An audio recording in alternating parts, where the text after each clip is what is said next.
hearings on that document in private, or I would condone conversation around issues raised in that particular report in my office or in the conference room, wherein I would restrict or twist the press under SO 75. So what I've done since taking over is firstly to respect the Constitution. And the Constitution in section 103 says the press has the rights to witness every sitting, every hearing, every committee proceedings. But however, they should report exactly what transpired in that hearing. They should not add, neither reduce or modify what transpires in the hearing. If there are resolutions taken, they should report the resolutions as they are. So for me, that particular provision overrides whatever it is in the standing orders in SO 75. Because SO 75 is saying premature publication. That is to say, the committee is looking into AYV, for example, and there are unfolding events around the hearing on AYV, and the press decides to carry it out or to carry an article or a media headline on that particular unraveling incident. It is not wrong by the Constitution. It was what transpired in the committee that the press is reporting to the public. So for me, I see that as the benchmark for the work of the PAC. So when I took over in June, I was elected in May. When I took over in June, I reset the entire structure of the PAC. Firstly, members of parliament are not net people. They don't have knowledge on everything. They tend to understand issues as they are presented to them, but they don't have expertise in every field for them to understand what the numbers are in terms of looking at the general purpose financial statement, which is the audited account of government, which shows a number of layer of issues, including taxes, arrears, revenues, expenditure, salaries, a number of issues that is detailed in the GPFS. Let me underline that word you just used, the expertise, which perhaps the members of the committee may not have in every field.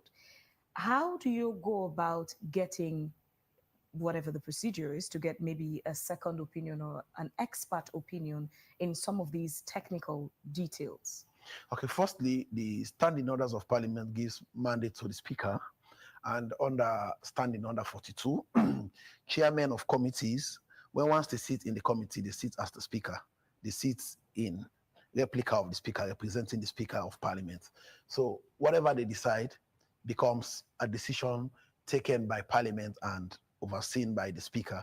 So the standing order gives the speaker the right to solicit expert advice in areas, particularly when it comes to budget and financial issues, wherein members of parliament are not versed in. So for us in the PAC, what I did was, because we don't have the expertise, most of us don't have general understanding on all of the issues raised in the audit report, we would have engagement. I initiated an engagement with the audit service for them to give us a thorough appraisal, a thorough debrief of the report as it was presented to Parliament and table on the table of Parliament, to give us the schedules of all of the issues raised, because you would see an issue raised on a particular MDA, but the general public will not be privy to the schedules. For example, if there is a procurement issue, that procurement process were not followed, or several suppliers were contracted, but those suppliers did not deliver, you will not see sometimes the full list of all the suppliers and the infractions that were caused. So the audit service would give you that, and you discuss, because in most of the reports, like you have seen, you will realize that they would quote certain provisions in legislations or regulation. But beyond those few highlights of regulations or provisions in the legislation, there are other provisions in other legislations that would either tie into that infraction or that would provide for penalties for breach of that particular provision. So what they would do is to just give a general summary of what has obtained during the course of the audit. So we'll sit to them. When I took over, I ensured that we had a session. We sat with them. We had an extensive discussion on it. So members were prepared. Members were given the necessary emergency short briefing for them to be prepared to take up the audit report. Further to that, I also encourage from within, we have a debrief session every day. We'll look at the issues, like we'll have a mock session before we sit. Okay. So we'll look at the issues, we'll analyze them, we agree, and where necessary, whether it's for me or from other members, would highlight the other legislations that are related to that particular infraction. So that is how I have been able to manage the membership and also develop their appetite for openness and for further reading and further inquiry, because you cannot understand the report in detail if you don't know other legislations. For example, the report is holistic, but it has to do with the Income Tax Act of 2000, it has to do with the GST Act of 2009, it has to do with the Public Procurement Act of 2016, the Public Procurement Regulation of 2020, the Public Financial Management Act of 2016, Public Financial Management Regulations of 2018, and other subsequent legislations related to them, or other policies. So if you look at the current report now, let me just cite an example. You will realize that a lot of reference was made to the Civil Service Code regulations and rules for the HIMO. So these are issues, issues that will come up. So you prepare your membership. So once your members are prepared, they will not be experts in the field, but they will have the requisite knowledge to probe and get the necessary action taken with regards to those infractions. The PAC is very integral in the operations and activities of Parliament. More so, it's one that speaks to accountability within various government ministries, departments, and agencies. And its work seeks in tune with what's been presented by the Auditor General's office. What's the implication of the removal of the Auditor General on this year's audit reports? Well, two things are critical about the finality of the removal of the Auditor General and a deputy. First, the Constitution gives mandates to the President, like for judges in Section 137, to suspend a judge. And the same procedure that the President will use for the suspension and maybe further removal of a judge is the same provision that is prescribed for the Auditor General. So you would have to set up the tribunal would have to look at the evidence, all the evidence profiled before the tribunal, the defense and everything. Then the tribunal will come up with a report. And the report will be presented back to the President that had initiated the process as provided for by the Constitution. And once the report is presented, it is up to the President to accept or reject the report. And if the report is accepted with its recommendations, it is now for the executive to send that report to Parliament. And Parliament's role in 137.7 and 137.10 is simple. It's just to vote, to agree or to disagree. So what comes to Parliament is the byproduct of the processes laid out by the Constitution, and Parliament's role is to cast a vote on whether they agree to those processes or they do not agree to those processes. So the final outcome is the decision made by Parliament, because the Auditor General is a staff of Parliament. If you look at the report, you go to Section 1194. When they prepare the report, they present it to Parliament. So the Auditor General's report is the property of Parliament. So whatever they do, even their audits, it is Parliament that appoints auditors to audit the Auditor General. Even their reports, when they do performance audits on the audit service, it is Parliament that has the right to look at the performance audits done on the audit service. Their account, it is Parliament that examines their own accounts. So the Auditor General's office is an extension of parliamentary accountability and transparency duties. We'll talk a lot about the PAC, but again, was Parliament so far satisfied with the procedures in the removal of the Auditor General? It is for us to either accept or reject. Our satisfaction level comes in the vote. And if you look at the vote that comes out that Parliament had in was it the 21st of December, you will realize that the outcome of the tribunal's report and its recommendation is not under contestation, because it was approved by 2/3 of members of Parliament. Even though the report does not require 2/3, but it was approved by 2/3 of members of Parliament. even though the report required 2/3 of members in parliament, but it was approved by 2/3 of members of parliament, meaning totality of parliament. So it shows clearly what parliament's position is with regards to that particular report and its recommendation. Did you vote? I voted, yes. And you voted, voted in favor of the removal? And that is subject to section 37 of the Constitution. It is secret ballot.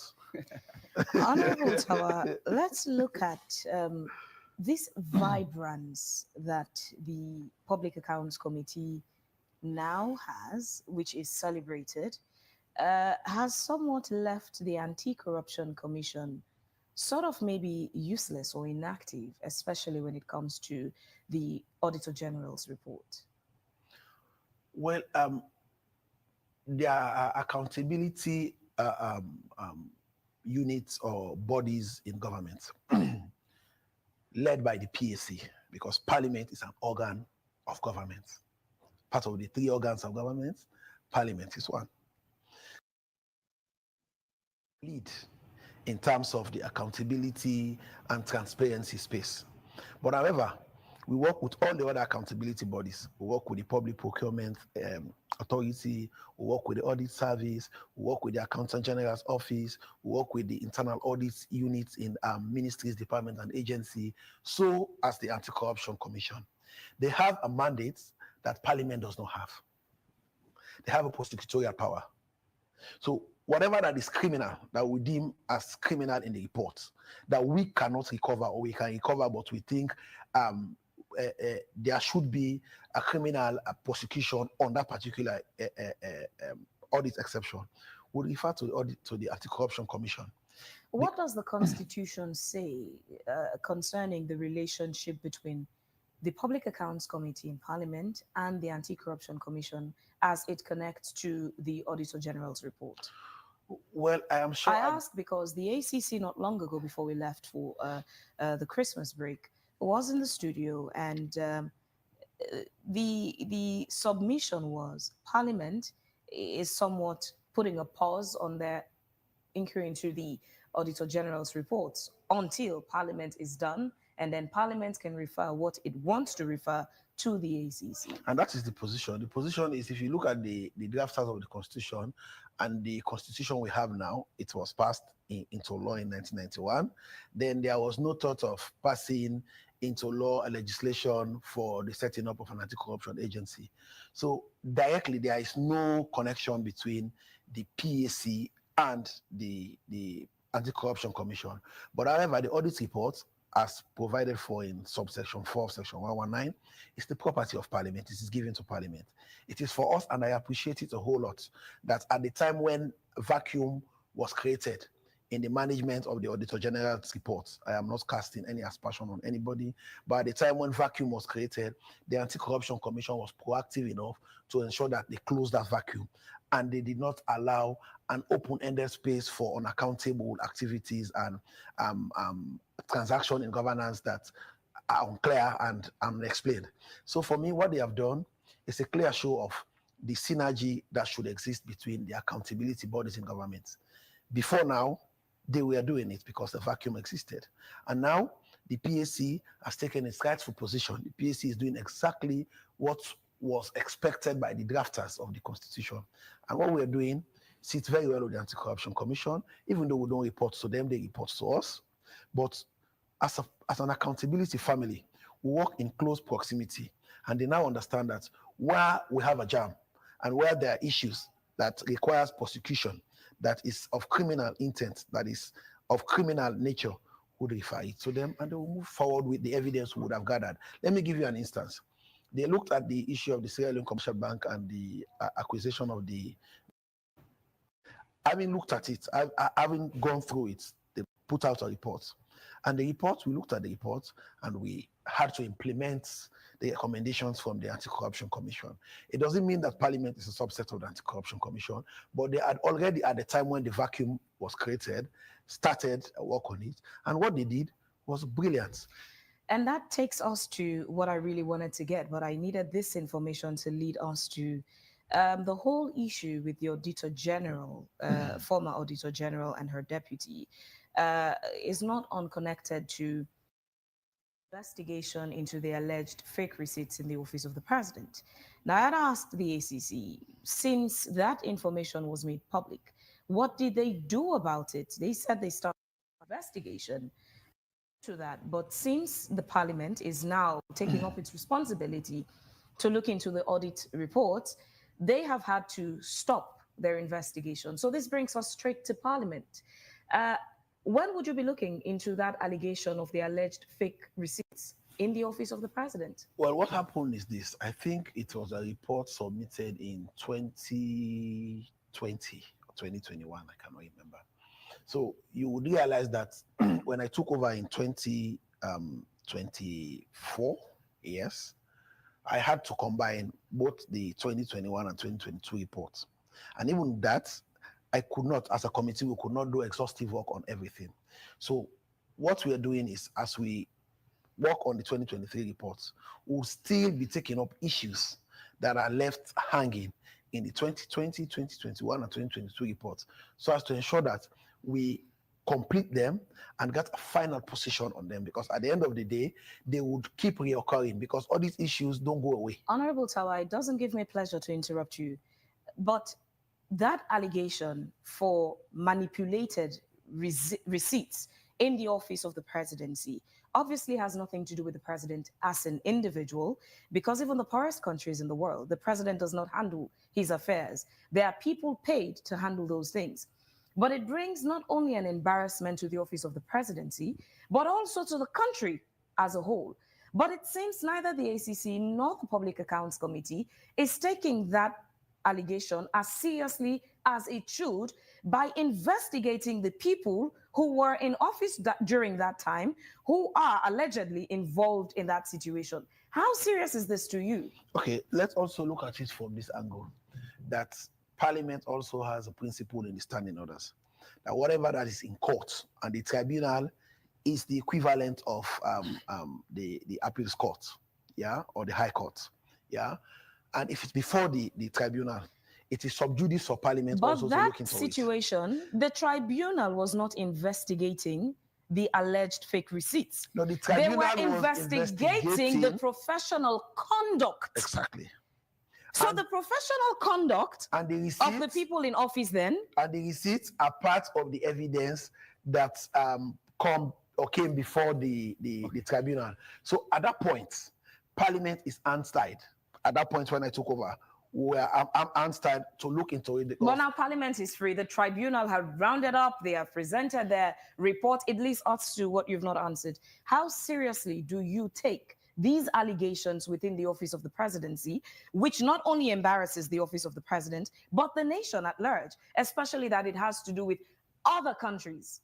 We take every issues raised by the Auditor General very seriously, and we'll look into them openly. Would you be looking into this one? I have just said that at the time when I took over, this was a report, I think, in 2021 or 2020. So we had to combine the 2021. Yeah, but now just for clarity's sake, so, would you be looking into that? So what I have said also is we would continue to look at other issues that are still hanging in the 2020, 2021, 2022. Specifically, would you be looking into this issue of the receipt is still hanging? There are other issues in the office of the president. Yeah, but let's just speak to this one specifically. Would you be looking into this one? We would have to look. Thank you. How much has exactly been recovered during this session of the PAC's probing into the audit report?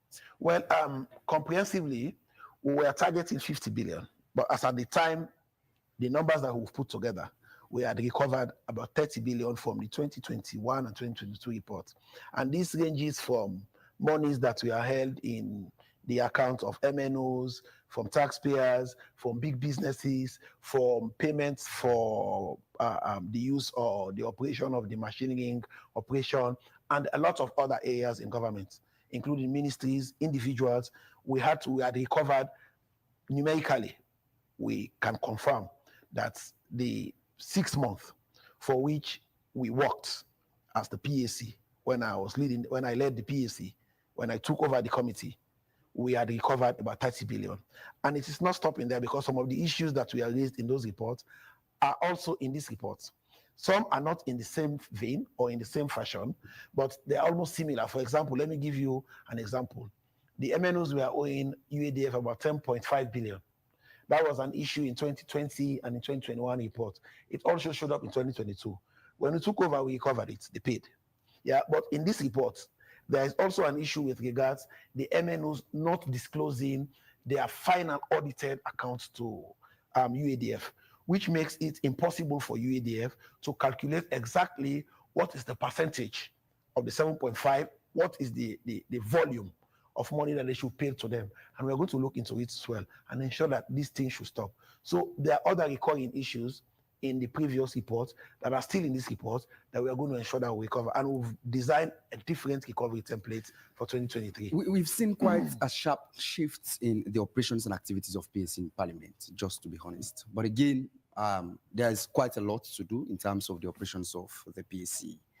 Are we going to see a situation wherein an opposition MP will be deputizing Honorable Ibrahim Tawakonte at PAC? I think more or less, if you look at the structure and the working of the committee, you realize that the way we work, whether you're deputy or not, you would see the prominent role of the Honorable Aaron Aruna Koroma. We work together, we work seamlessly, we work very closely.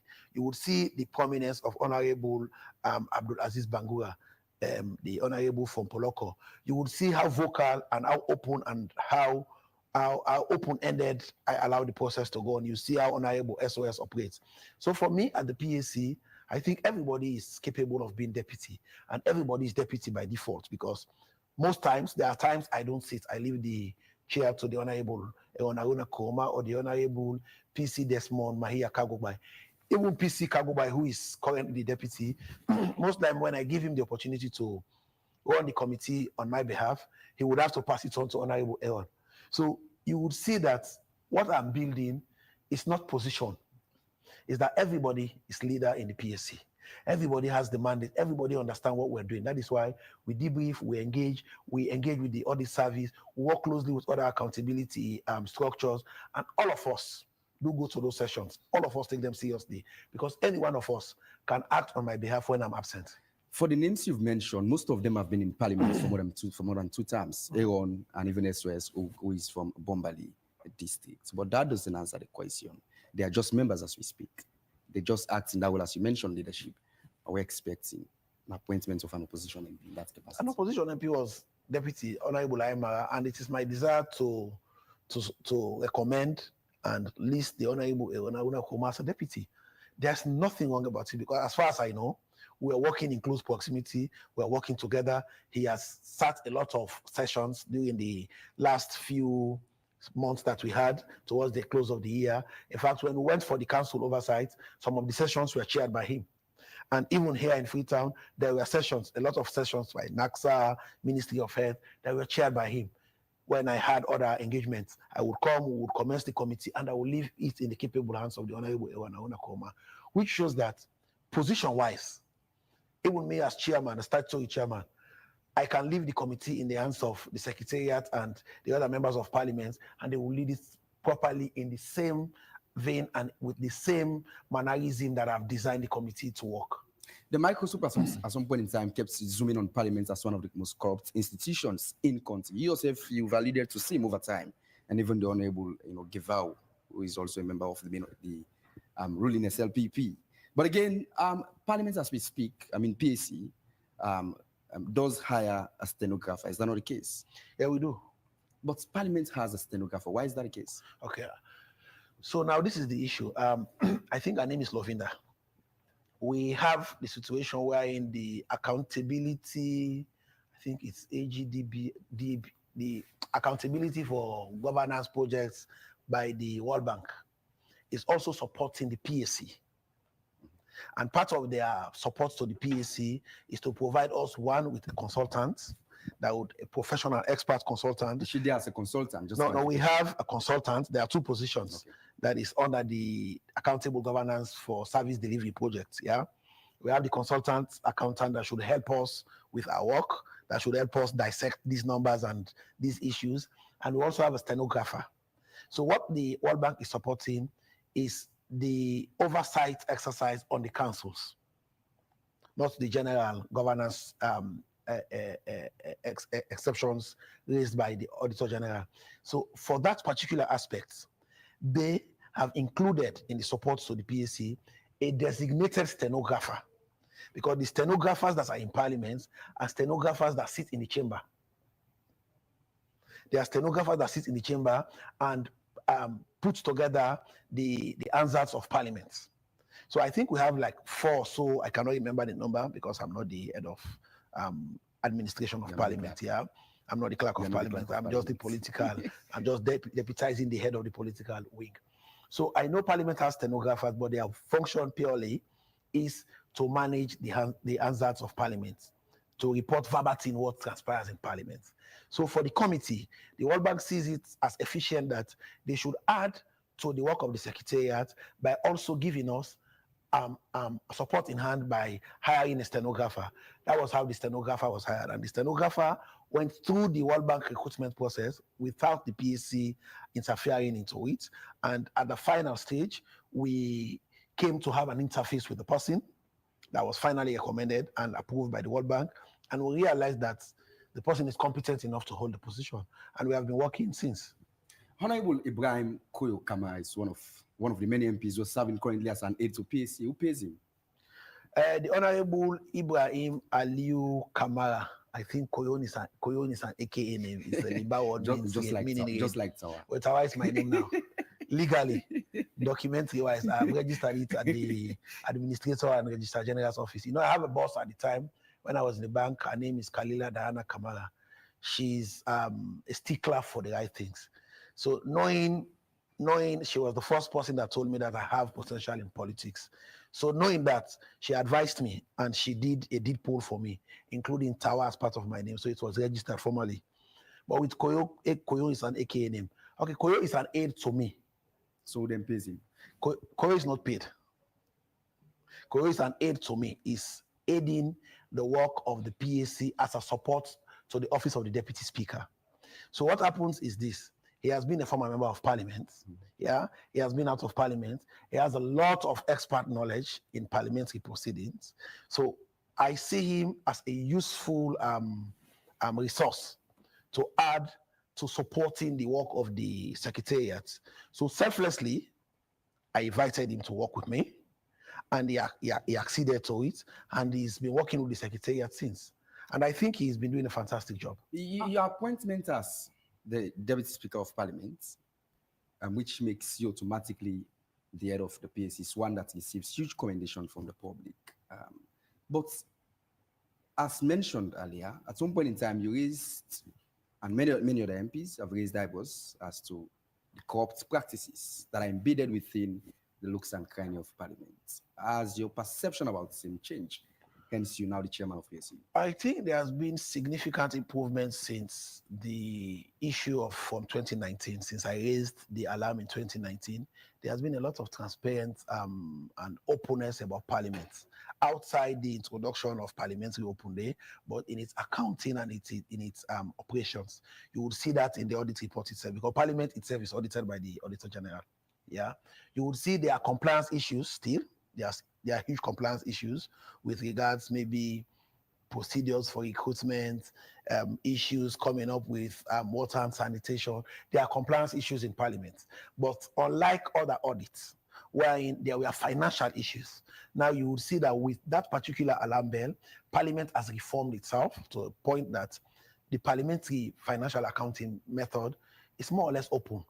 For example, we are given money by the Chinese government. It was open, we said it. We are supported we have received support from other businesses because it is our intent, Mr. Speaker and myself and the administration, to see how internally we can galvanize support from the business community and construct an office space for members of Parliament. We have received support from a number of businesses, from Maki, from Roxem, from Fawaz. They've given us cement, they've given us iron rods. We've received from Leon Rock. All of that is in public. That is to show how Parliament has progressed beyond what was happening prior to 2019. And financially, I've looked at the parliamentary accounts. It is also published. It is now in the parliamentary website. So these are all progress in parliamentary operation. And post-2019, Parliament has also established a Parliamentary Budget Office, PBO, which also scrutinizes parliamentary financial activity together with the internal audit department. So I see a lot of progress in parliament, but it is not perfect. We would have to continue to improve and make parliament the beacon that people see us to be. And on that lane to improve and, aspire for perfection, to eradicate or dilute sort of, political interests or unity and alignment, do you see the need to review our laws to a point where the opposition would be the head to chair the Public Accounts Committee? I think I've heard that there are countries in the Commonwealth that do have opposition as chairman of the PAC, but I tell you, it is not opposition that makes the reform. It is the individual.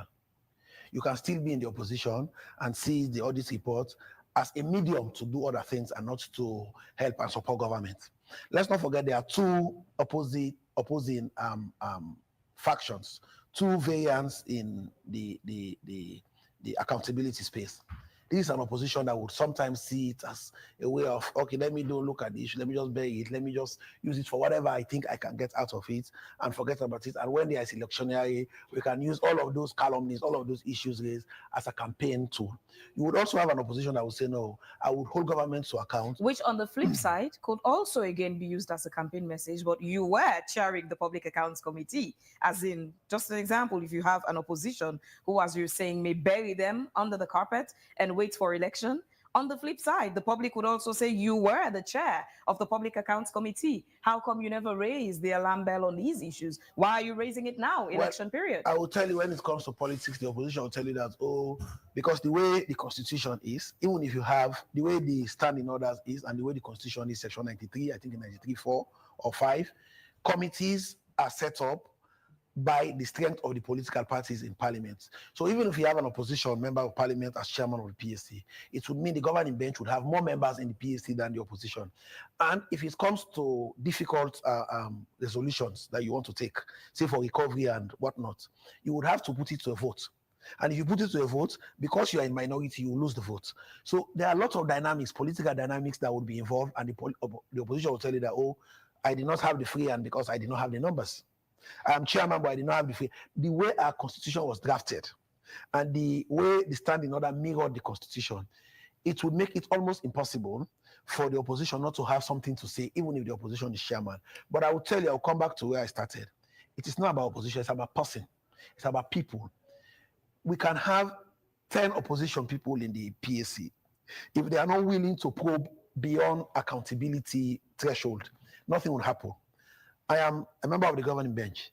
I have held a lot of people. I am not in the good books of a number of people in the government. But that does not worry me, because what I need is the support of the president. When I became chairman of the PAC and deputy speaker, I had a conversation with the president, because Section 73 makes him a member of parliament. And when once he's in parliament, it takes the seat of the speaker. So I had a conversation with the president, and I told him the approach I want to use. He said, look at me. I am open to anything that you want to do in the PAC, because nobody, since I took over, nobody have I asked to go and collect anything for me and bring it to me. So there's nothing to cover for anybody. There's no issue I have interest in. Go and do your work. And since then, I've been doing my work perfectly. So it shows that it's about person, it's about personality. And I believe the personality drive that I've injected in the members of the PAC would go a long way for any other person that would inherit the PAC after my leadership. Yeah, because the PAC has already set a bar and nobody will come below that threshold. When will you issue your report on your probings into the Auditor General's reports? Our reports, they've completed the reports. We're in the review phase now, and that is also being done together with the audit service. We are reviewing it now, and I'm sure by the end of this month, we'll put out 2 reports. We've separated the report this time around. We're going to put out a report for the council separate and a report for the MDs separate, so that people will have time to see first, like the audit report is designed. We've designed the template of the PAC report. There will be a summary session, a summary portion, 10, 20 pages or 10, 15 pages as the case, or less. That would give you a summary of all the issues we dealt with, the outcomes, and what were the resolutions taken on them. So we'd also send that to the audit service, so they would also reconcile with their records. So it will be the same for the councils. So we are going to put out a report Hopefully, by the end of this month, we're going to put it on the website of Parliament and we're going to table it on the table of So then the Tower. public can have access to that. But let's use this opportunity while you're here and take you to something off PAC, but also very important information that I've been told only Parliament can provide the public with that information. It's been 1 year this January since Sierra Leone switched to exclusively using the new leones. But the public has not been made to understand how much it cost the nation in procuring the new currency. What was spent in getting the new leones? We've been told only Parliament can provide that information. And as I sit here as an individual, I represent Parliament, but I'm not Parliament. I sit as the Deputy Speaker of Parliament, but I'm just an embodiment of the composition of Parliament. So what I would say to that for the public, yeah, I know it's an issue that came up some time ago, and it has to be handled by the Finance Committee. Let's not forget that PAC does not do everything in Parliament. There are other committees that do handle other MDs and other activities in Parliament because committees are sessional and they are ministry specific. So it only becomes an interest to the PAC on two grounds. One, it's in the audit report, or two, it has financial implication that are deemed to be corrupt or they are deemed to be fraudulent. For example, when we looked at the issue of the NSA. But nobody's telling the public how much was spent. So, doesn't the public deserve to know that information? So the more reason why I would take it in my stride and I would engage the chairman that would be announced and passed by the House. I'm sure when we convene, committees will be announced. The chairman, I don't want to say the chairman of the committee because I don't know whether the chairman is going to be changed or not. I'm not saying in public that they're going to change the chairman. I am just saying taking all parameters on board. So I am not quoted by others that, oh, they have endorsed the existing chairman. Or so whoever the chairman is going to be, I'm going to engage him that this is an issue that you should look into and you must ensure that update is provided. Because for me, I will see it as a parliamentary issue, and I will also engage Mr. Speaker and the leader of government business, because it is government business for us to have SO19 invoked so that we can bring the governor of the Bank of Sierra Leone to Parliament, maybe in a committee room, so that he would explain live to the public exactly what transpired during the process of transition. Honorable Tower, we've had a lot of messages, but I'll just take one and allow you to respond. This one is from Osfrin Kama, who says, Mr. Honorable, can the citizen petition certain parliamentary decisions, such as the removal of the Auditor General via the Public Petition Committee? If so, what is the procedure the public must take to be heard by the Parliament?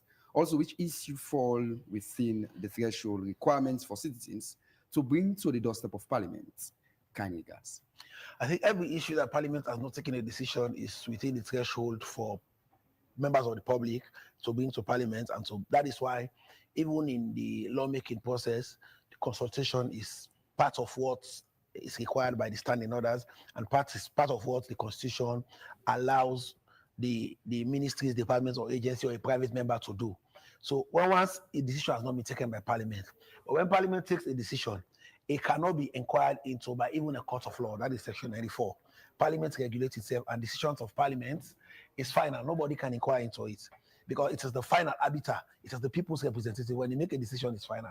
So I'm sorry, you may have had an opinion, but what was required of Parliament, even he had brought in his petition, would not be in position to look at it, because what was required by Section 137.7 or so is for us to take a vote.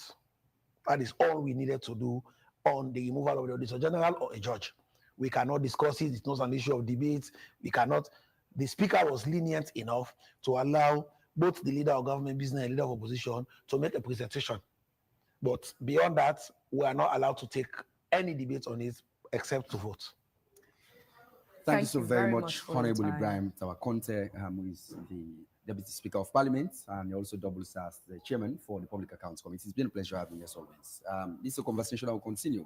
Thank you. Especially when the report is out, and also follow up on the investigation into the alleged fake receipts in the office of the president. It's still remain alleged, and I've told you that we're going to look at it as a PSC. Thank you very much. Have a lovely day and Happy New Year. We're going on a quick break, and when we come back, we'll continue the conversation. This is Wake Up Sierra Leone. Rukel SIM Copper Plus is an electronic mobile banking application which connects customers to their respective bank accounts through their mobile phones.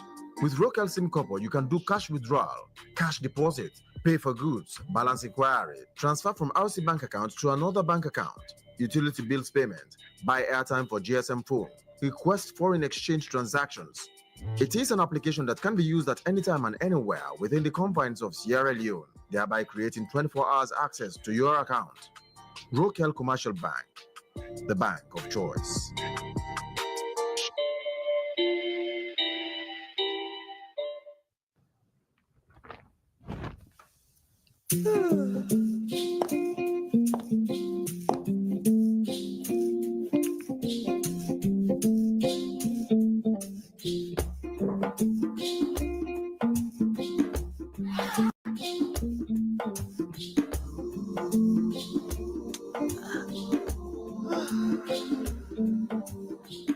Feels good to see your face again. It's been a very crazy day. The joyous feeling in the air when rain falls on a sunny day. Happy, yeah. Let the stars, let the road. Enjoy life's little pleasures with Maltina.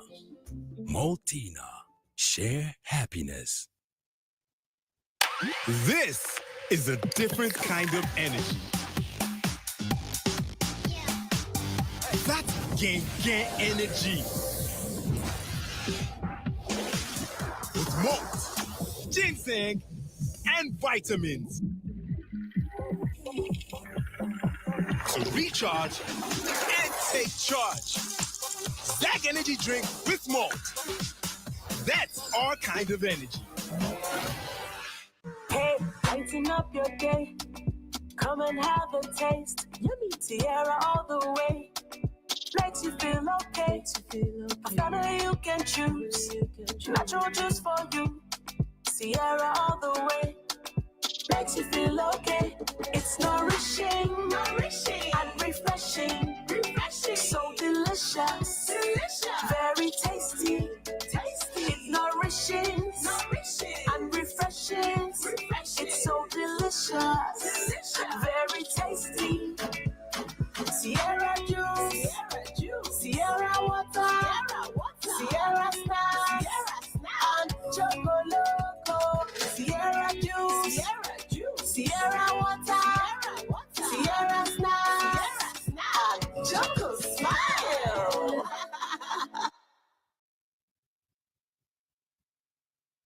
This is my first time here. Hopefully it's my last. My dear friends, here we are, all in our true colors.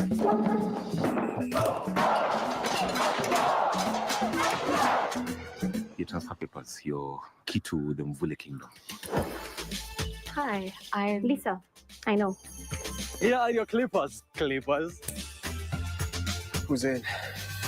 We are prefects. We run this place. So let's act like it.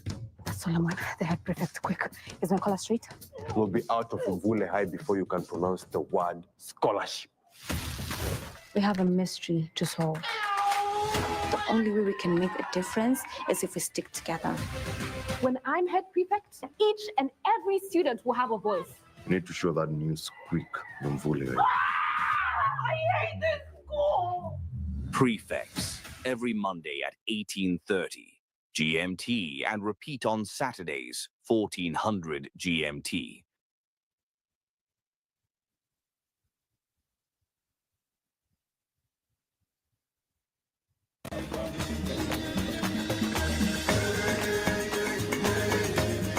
Welcome to Explore Africa, a land where the spirit of adventure meets the heartbeat of tradition. In today's episode, we'll be delving into surfing spots here at the Numbato River Beach, where we take you on an incredible journey through some of the most mind-blowing and fascinating places: food, music, art, culture, and more. Discover the captivating stories of Africa's people where each face tells a story of heritage and resilience. Experience the breathtaking landscapes, from the towering mountains to the bustling cities and serene beaches. Marvel at the creativity and artistry, and immerse yourself in Africa's dynamic fashion scene, where heritage and innovation walk hand in hand. Join us next time as we continue to explore Africa. Africa awaits your discovery, a continent rich in diversity, culture, and wonder. Join us on a journey to explore Africa. Your adventure begins now. Explore Africa. Coming soon on AYV DSTV Channel 399.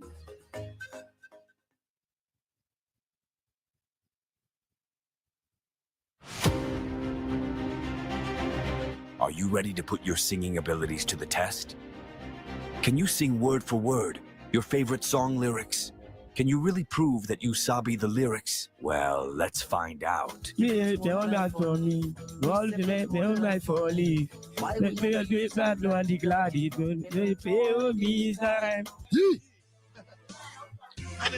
they go die there, I hope, man.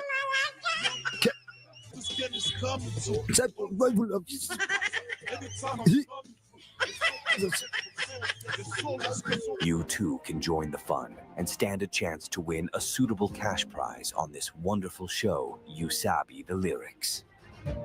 As the team will be in different parts in Freetown to test your lip syncing skills.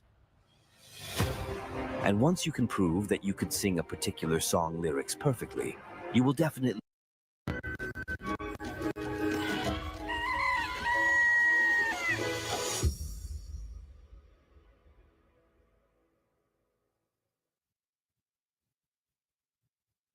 Welcome back. This is still Wake Up Standing on AYV Television on channel 33 on Radio 101.7 FM and on DSTV channel 399. Don't forget to send us your comments and questions to our AYV News Facebook page. And now in our second and final segment of today's edition of the program, Wake Up Sierra. This morning, we're going to review the 2024, of course, 2024 generally, and what's expected in 2025. Governance, democracy, and economy, among other things. In the studios, we've been joined by the country's Minister of Information and Civic Education, Cherno Ba, and also Sidia Tunis, who is coming from the main opposition APC, is their National Publicity Secretary for the APC party. Also, we expected to be joined by Valor Edwin, who is a good governance campaigner. But first, gentlemen, it's a pleasure having you in the studios. Thanks for having us. Happy New Year. Happy New Year. Happy 2025. First, we have a quick update on the Safe Motherhood Bill, as the government recently engaged with the Interreligious Council and other stakeholders on the bill. In the studios, we've been joined by the Deputy Minister 2 in the Ministry of Health, who is Dr. Jelikato Mustafa. Dr. Mustafa, good morning. It's a pleasure having you. Good morning. So what's new about this bill? Thank you. So I'm sure, at least I hope our listeners have been following the debates, the conversation, the engagements that we've had for the past couple of months. If you remember, in August, Cabinet approved the bill and we took it to Parliament in December.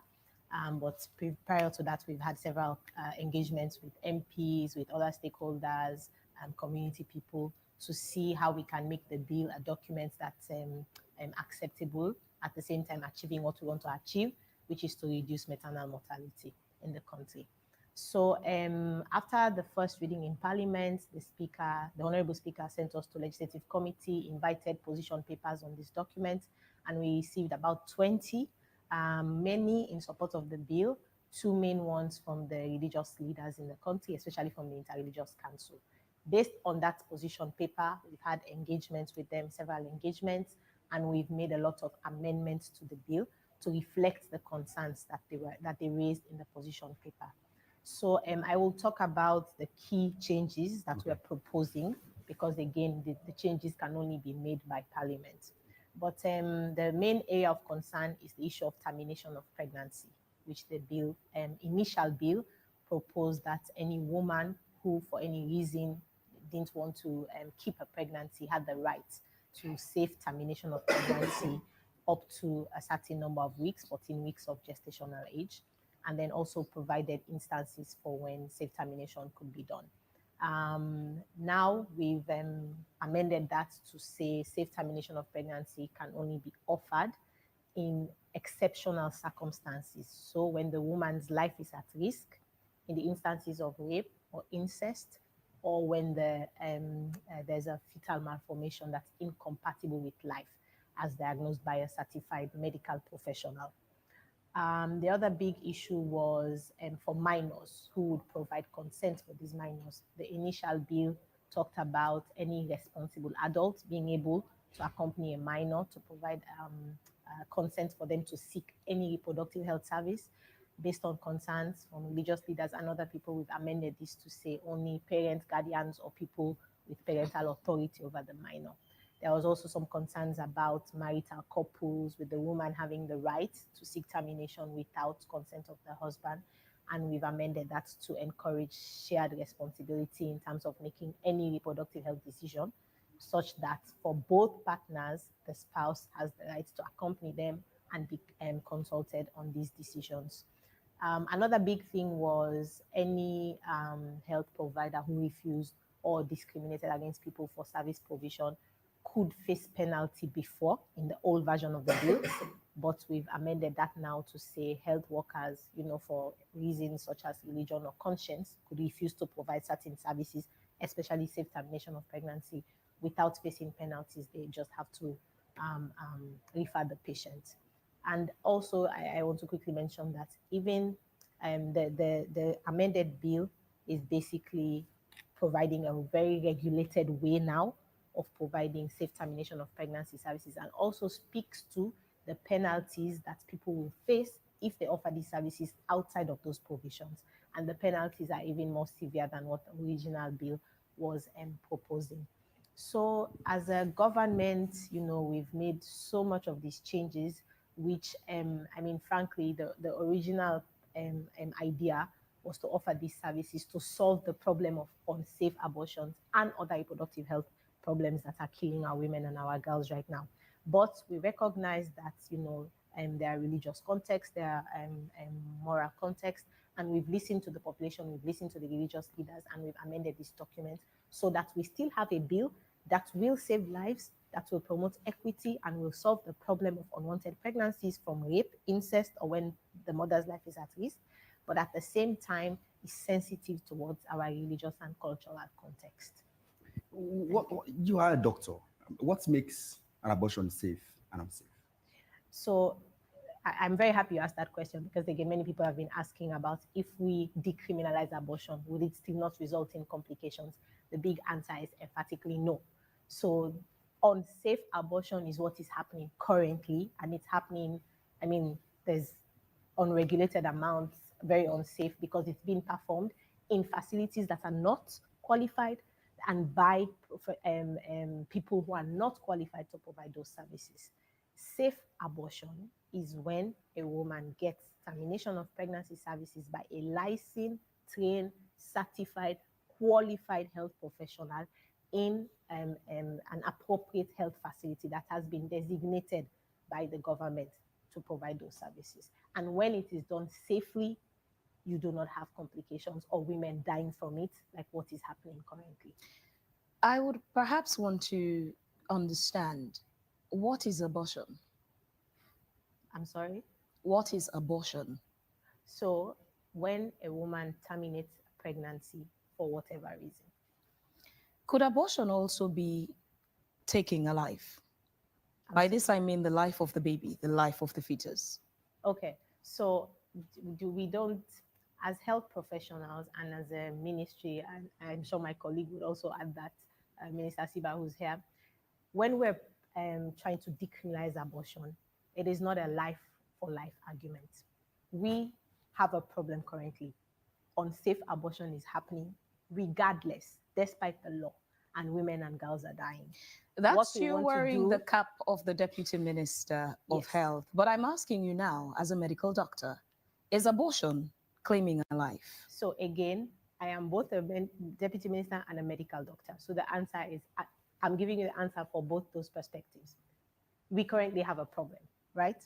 Unsafe abortion is happening. Yes, it's claiming the life that's of the... not the question I was Just a asking. second. I was asking, is abortion claiming a life? Yes, I am agreeing with you. It's claiming the life of the unborn, yes.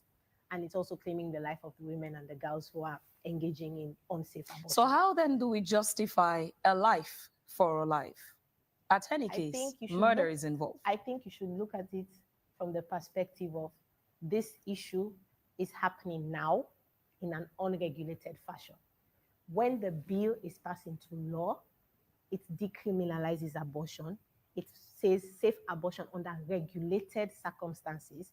It will in fact reduce the number of abortions that are happening. We have the data. We've already seen that when this kind of law is passed in other countries, because the bill not only focuses on providing safe abortion services when necessary, it also focuses on preventing unwanted pregnancies through family planning, through health education.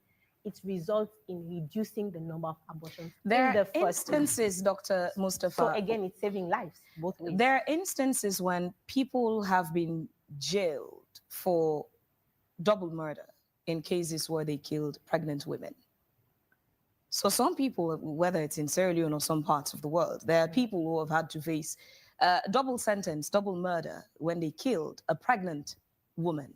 So it still brings us to safe or not. How do we justify taking a life for a life? So as a government, as a ministry, we're never justifying taking a life for a life. This is not what the bill is about.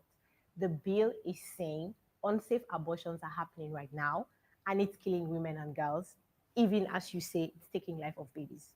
What we're saying is put a law in place that regulates these unsafe practices that will reduce the number of abortions in the first place, saving the lives that you're talking about, but also prevent women and girls from dying unnecessarily. I mean, who doesn't want that? Who wants the status quo to continue wherein women and girls are dying in a very unregulated way, and the unborn babies are also dying, yes, in a very unregulated way? This bill is solving that problem. I think we're all on the same page. We should not be distracted from the issue that we're trying to solve. Dr. Masako, you seem convinced that these moves will help to indeed solve the problem, but many do hold a diverse opinion as to say. Convince them. You seem very convinced as to the fact that this move that the government is taking will help solve the problem, but yes, many do hold diverse opinion. Mm-hmm. I mean, it's a, first of all, the Minister of Information always says this is a democracy. And yes, I agree, this is a controversial topic. With any controversial topic, you will have people with views on opposing side. There are many people who have concerns, and there are many people who support the bill. I think I talked about our position papers that we received in Parliament when this bill was sent to Legislative Committee. We had 18 to be specific, 16 explicitly supporting the bill, and 2 with opposing views. So it's a matter of opinion whether people support or do not support the bill. We expected that. That is why we're engaging, and we're continuously engaging with people to see their concerns and address it. I also just want to point out that, yes, many people had some opposing views to the bill, but that was even the old version of the bill, which we presented to Parliament about a month ago. Over the past 4 weeks, we've made so many amendments to this bill. You would see that all the provisions in the new bill that we're proposing addresses 90 or more than 90% of the concerns that have been raised by the public and by the Interreligious Council. When you compare what we're proposing right now with the position paper of the Interreligious Council, you will see that we've addressed all the concerns in the position paper in what we're proposing. Dr. Mustafa, just as we let you go, are you now, when I say you, the government, are you now in agreement with the Interreligious Council? Have you arrived at a point of compromise where it's not one end being aggrieved, but both parties are satisfied? And what's the next stage of this bill? Okay, so I cannot say that they've agreed at this point, because where we're at is they sent a position paper. We made amendments to the bill based on every aspect on the position paper we've addressed. We've had a meeting with them. We've put forward the proposed amendments and highlighted point by point on the position paper how we've addressed them. They asked for time to study these new amendments, and they've said they will get back to us as a government. But the meeting was very positive. We ended on a very positive note. They were very happy. They made comments of they're happy that the government has listened, and the government is a listening government, and they were confident that something good will come out of the bill. Dr. Jelika Masako, it's a pleasure having Mustafa. Mustafa. Thank you very much, It's a Dr. pleasure having you Jelika this morning. Mustafa. It's been an educative session. Thank you. We wish you all the best. Thank you. We'll follow through on this.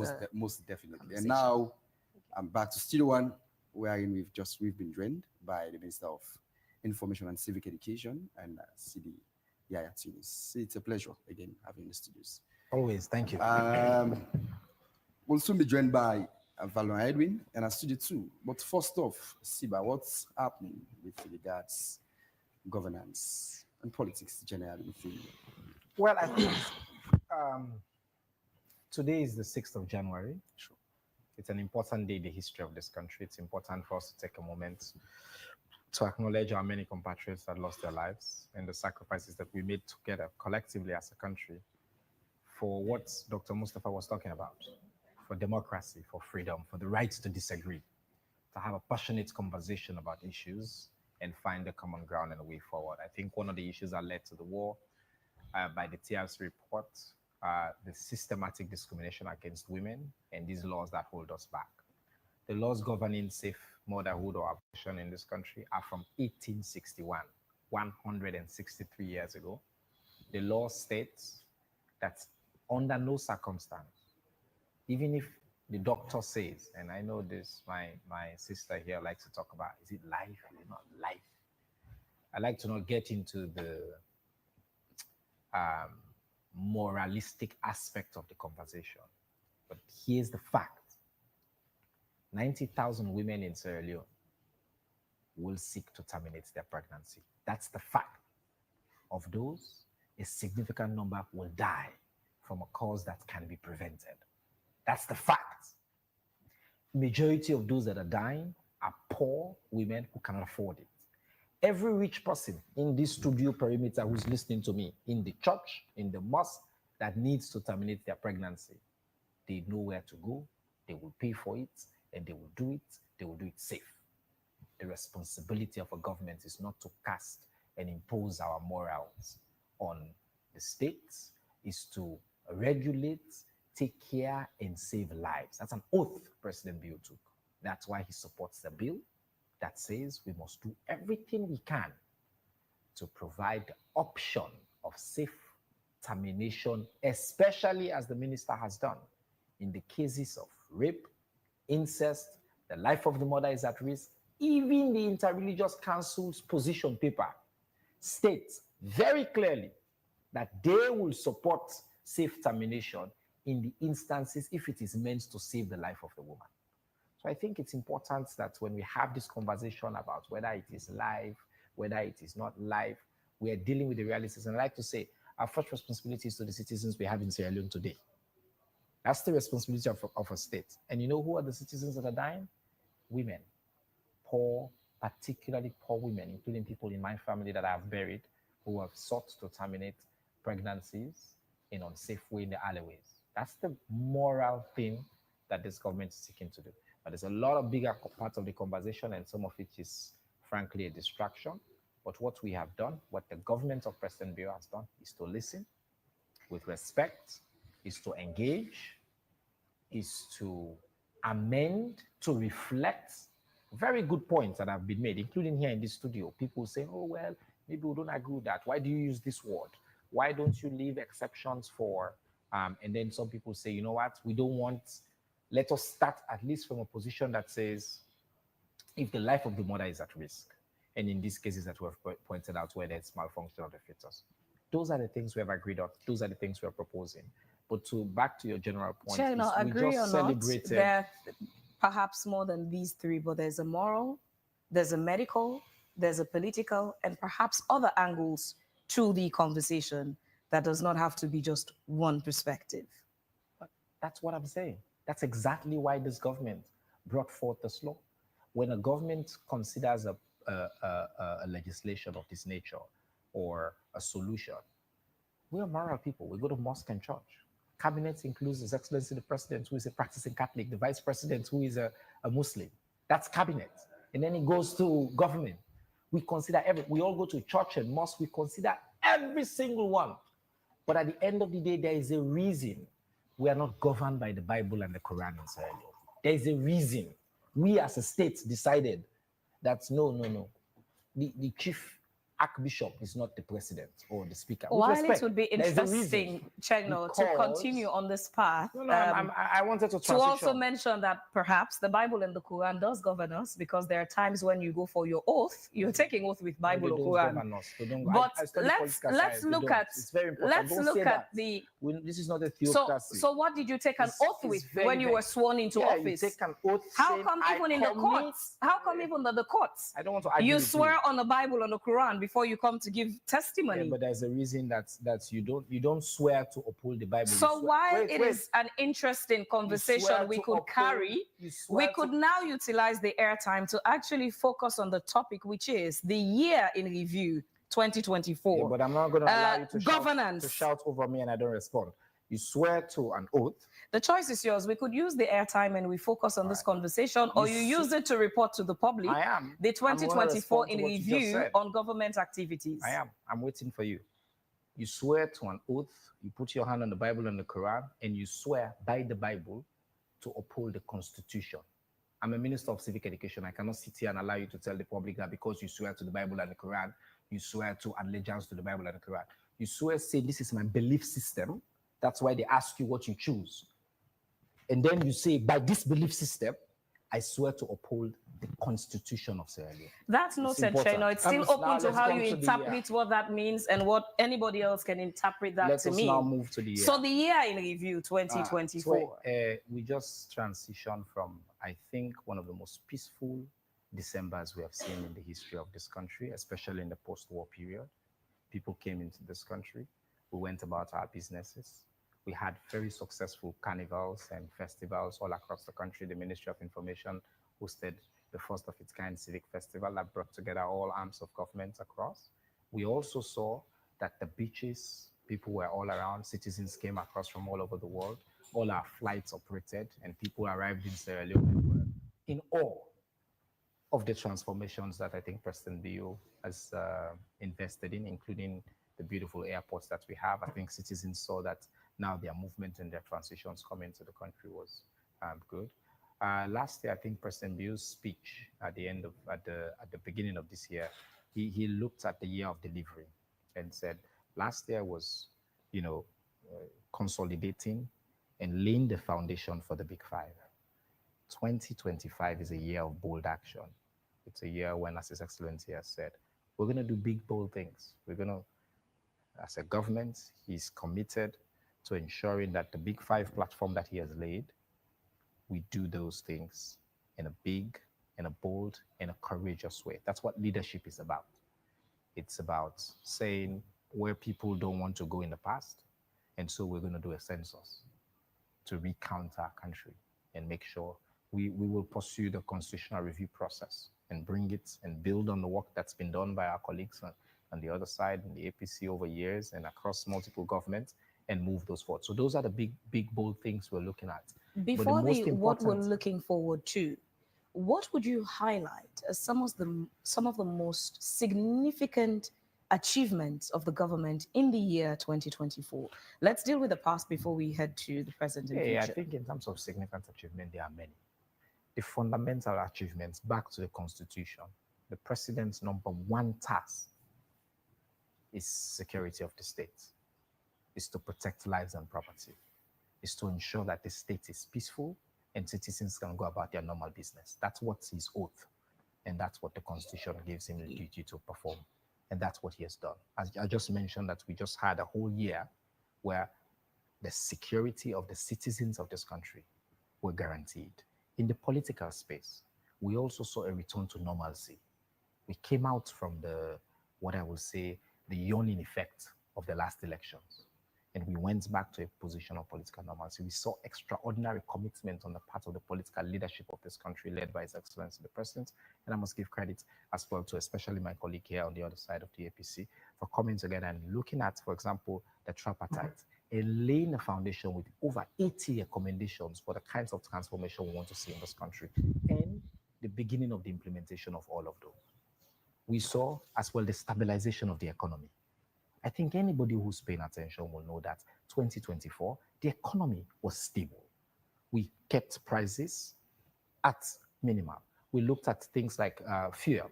We were able to not just keep the price at the reasonable level affordable for citizens, but we also made sure fuel was every time available.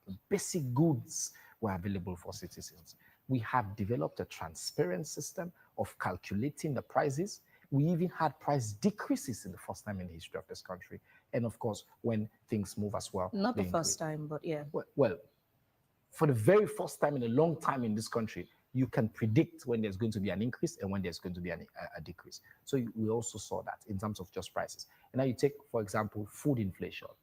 We saw again that food prices continue to go down. We saw our production levels continue to increase in terms of food. Rice production continue to increase. Onions, things like basic goods that were not in the market. We saw that we now have, again, increase in production. And this is President Bill's flagship. We saw a consolidation of gains, of course, in human capital development. President Bill has continued to invest in education, again, in an unprecedented fashion. I think no president has done as much as President Bill has done on this issue of education in the history of this country. I don't think we can argue about that. In terms of my own ministry, public information and civic education, I think I was listening to a show the other day. Citizens will say, even on this safe model bill, one day you hear something, the next day you say there's been a meeting, the next day you have access to the information. We have done that because President Bill's commitment to transparency and openness in government is unprecedented. We conducted the highest number of town halls ever. All other government before us combined, we have done more town halls than them from 1961 to today in just this past year, because we're bringing the government to the people. So that's also democracy. We're consolidating. It's not enough. We have to do more and build more on all of that. You look at the area of jobs. You look at the area of land reforms. You look at the area of gender equality and women's empowerment. You look at the area of advancing child's rights. So you look at the area of consolidating an open government and a governance system. I think on each and every one of those fronts. MCC was another big thing. We have an energy crisis in this country. I think Dr. Kande Yomkela, who's the head of the leader of the sector, has said very publicly that there's a crisis on the energy sector. But to solve that problem, you need a big vision, you need a right kind of investment, and you need to be able to now lay the framework. What we did with that was we approached the United States government, we went through a period, we were able to meet all of the benchmarks, and we've qualified despite a lot of challenges, and we've now signed an agreement, and we are starting the process of a preliminary to lay the foundation for a $480 million investment into just a major sector in this country. That's a huge progress that happened last year. Internationally, the reputation of our country has been enhanced. We now sit in the Security Council. We chaired the Security Council. Our presidents went there and hosted a whole international segment. Before, we were on the table on the Security Council. Sierra Leone was being discussed. Now, Sierra Leone sits there discussing matters of international concern. So the reputation of the country continues to be enhanced because of the visionary leadership of the President Bill. So I can talk about every single sector over the past year. We have seen consolidation, and what I like to say, don't look at station, you look at trajectory. Not who say you did, but who say you did head. On every single one of these issues we talk about, whether it's the economy, whether it's feed salon, whether it's youth employment, whether it's education, we are headed in the right direction. Siba, respectfully, you did mention that the economy has been stable over time, and even the cost of commodities seem very stable. Do you share a similar opinion? The realities in the country? Well, absolutely not. I mean, clearly, there are areas where we have made gains as a nation. I would say in terms of probably stabilizing the foreign exchange. Yes, for a long period of time, we've seen the foreign exchange stable in terms of the cost of lyon to a dollar, that has been stable for quite a long period of time. But to say that we are seeing reduction in the prices of commodities, or to say that the economy is stable, no. We still continue to experience rise in prices of basic commodities, making it unaffordable for citizens, across this country. We're seeing continuous rise in transportation, of course, and we're seeing also quality drops in certain areas, especially, for example, when it comes to communication. You will notice that quite recently, the quality in terms of mobile communication is dropping. You'll be on the phone and then you just experience call drops, for example, and you also experience in the rise in the cost of your communications. So these are all areas that we see we are not doing well, we are not improving. The economy is not stable, the economy is struggling. If you look at even the recent notice from the World Bank, we are being warned as a country as far as our economy is concerned. I think, we have to also focus on the expenditure. What we have always stated is the fact that what we are generating as a country is not enough to service our need, and we continue to, establish institutions, we establish embassies, for example, that continue to add the burden already on the economy, and we cannot afford these things. So we resort to loans, taking more loans internally and externally.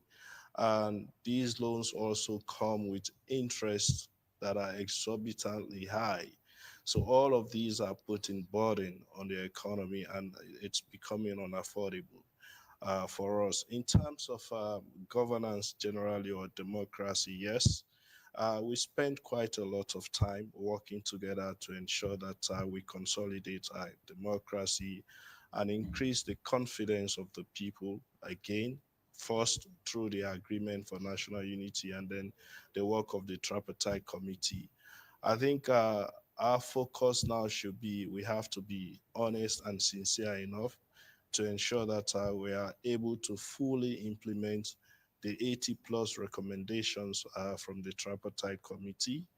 And also we have to be very much transparent and engaging and involving when it comes to the whole issue of constitutional review, because these are key to making sure that we consolidate our democracy and continue to increase the confidence of the people in our democratic process. But there are so many areas that need attention.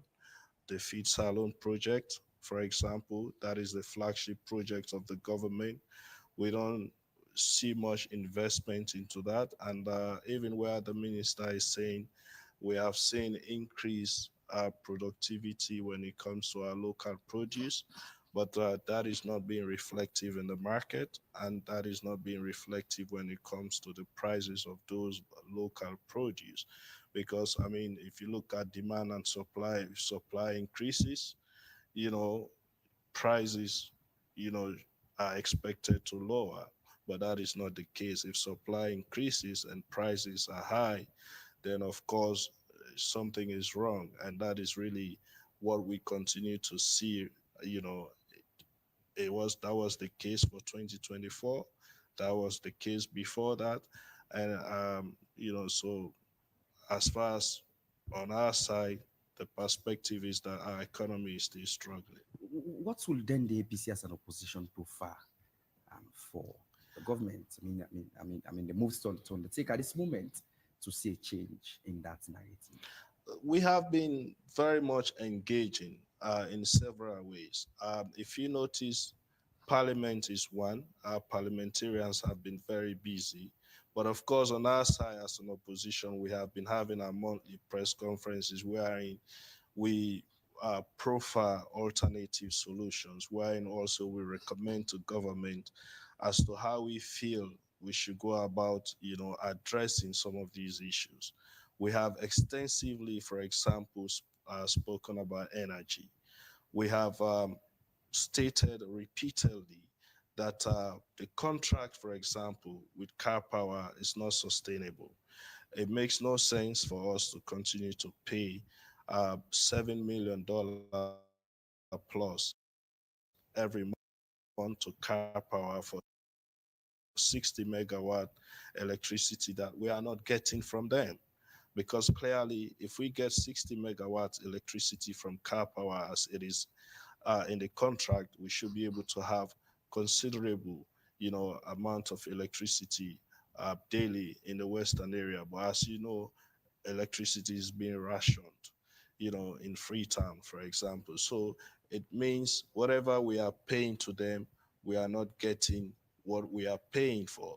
So that is something that needs to be reviewed. That alone is putting a lot of burden on the economy of this country, and we just cannot afford that.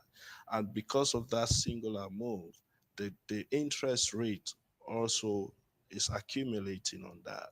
And that means also government continues to resort to taking more loans to address the interest, that accrues on the Car Power. So that is one area we have to review.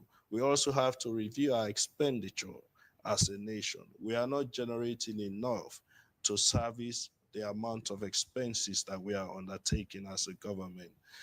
So that is one area we have to review the number of jobs that we continue to create, the travel expenses for government officials. All these are all areas that we can look at to ensure that we are able to minimize them, so we save money to service more important areas like healthcare, education, agriculture, which are key to making sure that the people of this country are guaranteed better and quality lives. It's time we go to our studio 2 and join Valnoa Edwin, who is a good governance campaigner. Valnoa, it's a pleasure having you. Happy New Year. Happy New Year to you too, and to the viewers as well.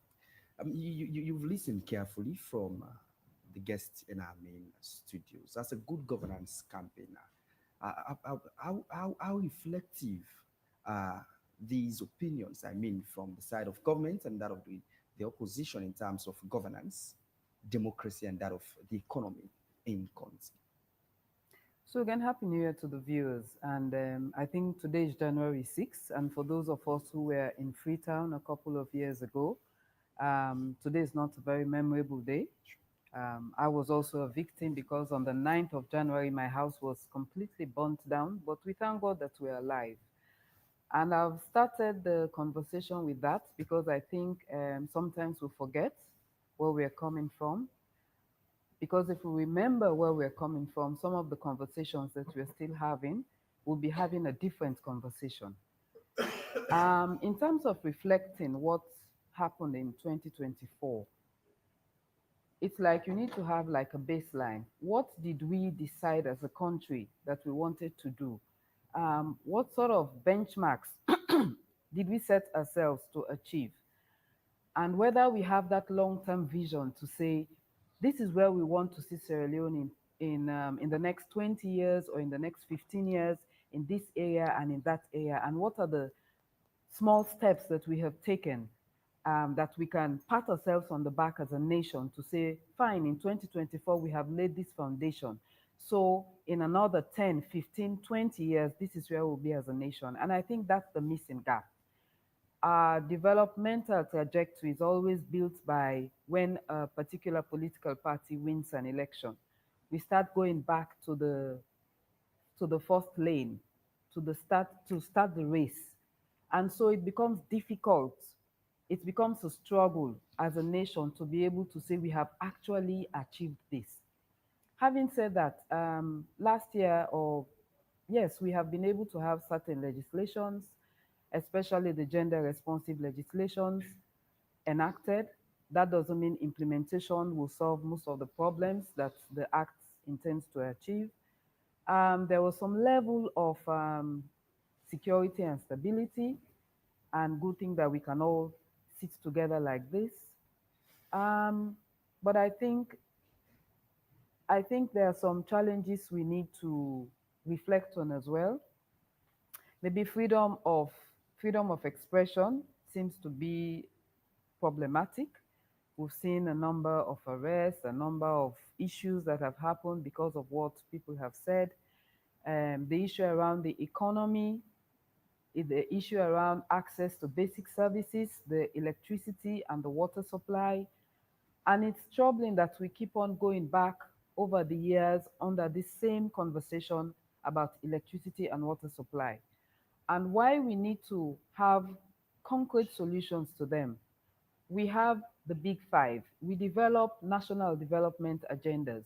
But if the enablers, which I think the things that should propel and would have multiplier effect, which is having sustainable energy, ensuring that we have adequate water supply, ensuring that we have good road infrastructure.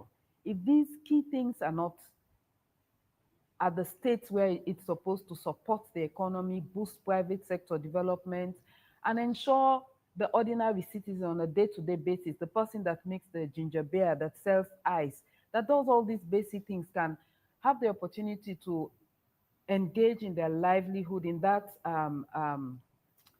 structured manner, then we'll continue to have this conversation, and the development plans and the things that we really aim to achieve, not that we'll not achieve them, but we'll still be taking the baby steps which we have been taking over the years. And therefore, we are thinking that government should sit and ensure that there are sustainable plans to ensure we are all jumping around the MCC, which is also a good thing. But I was one of the CSOs who had a meeting with them, and they have said we are supporting in terms of the infrastructure.